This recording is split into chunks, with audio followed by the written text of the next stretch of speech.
আসসালামু আলাইকুম। আশা করি সবাই ভালো আছেন। আজকে আপনাদের জন্য নিয়ে এলাম রোজার স্পেশাল ছোলা ভুনা। দয়া করে সবাই ভিডিওটি শেষ পর্যন্ত দেখবেন এবং আমার চ্যানেলকে সাবস্ক্রাইব করবেন। নিত্য নতুন ভিডিও পেতে আমার চ্যানেলের সাথেই থাকবেন। চলুন এবার তাহলে মূল রেসিপিতে যাওয়া যাক। মূল ভিডিওয় যাওয়ার আগে চ্যানেলটি সাবস্ক্রাইব করতে ভুলবেন না কিন্তু। কড়াইয়ে প্রথমে সাদা তেল দিলাম। এবার এর মধ্যে পেঁয়াজ কুচি দিয়ে দিব। পেঁয়াজটা নাড়াচাড়া করতে করতে যখন হালকা বাদামি রং হয়ে আসবে, এবার তখন এর ভিতরে একে একে সব মশলা অ্যাড করতে হবে। প্রথমেই রসুন বাটা দিলাম, তারপরে পেঁয়াজ বাটা, এবার এর মধ্যে আদা বাটা দিয়ে দিব।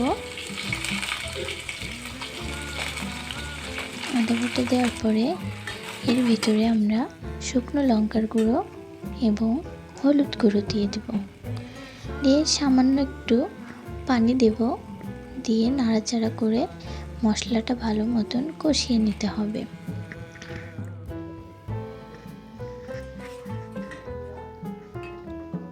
এর মধ্যে আমি জিরা বাটা অ্যাড করছি, এটা দেখাতে ভুলে গেছি। মশলাটা মোটামুটি কষানো হয়ে গেছে।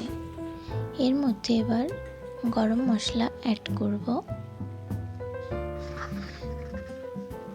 গরম মশলা দিয়ে একটু নাড়াচাড়া করে আলু দিয়ে দেব।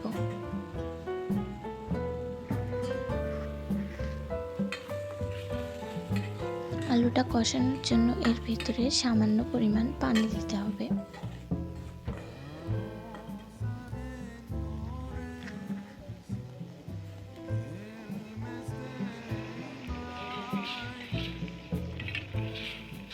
লবণ একটু কম হওয়ার কারণে আমি আরেকটু লবণ দিয়ে দিচ্ছি।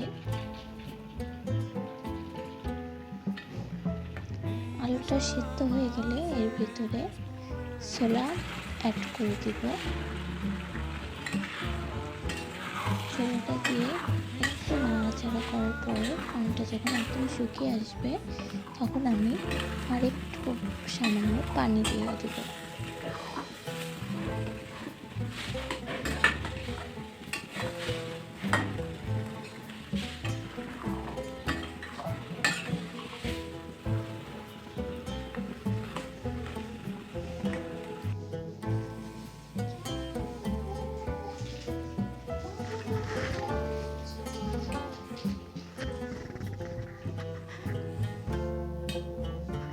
পানিটা দেওয়া হয়ে গেল।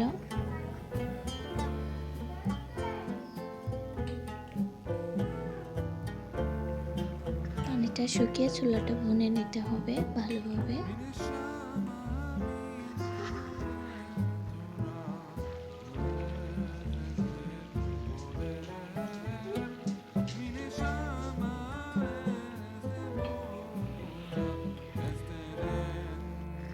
ছোলা ভুনা হয়ে গেলে নামানোর কিছুক্ষণ আগে আমি এর মধ্যে ধনেপাতা আর ভাজা মশলার গুঁড়া দিয়ে নামিয়ে ফেলব। ধনেপাতাটা দেওয়া হয়ে গেছে, এবার এর মধ্যে একটু ভাজা মশলা দিয়ে দেব। এই ভাজা মশলাটার মধ্যে আছে জিরা, দালচিনি আর এলাচ। আমার ছোলাটা পুরো রান্না শেষ, এবার পরিবেশনের পালা।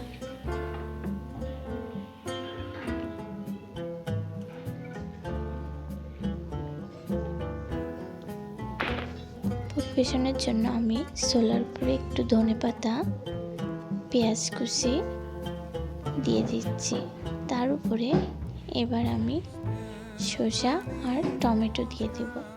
আপনারা আপনাদের পছন্দ মতন ছোলাটা পরিবেশন করতে পারেন।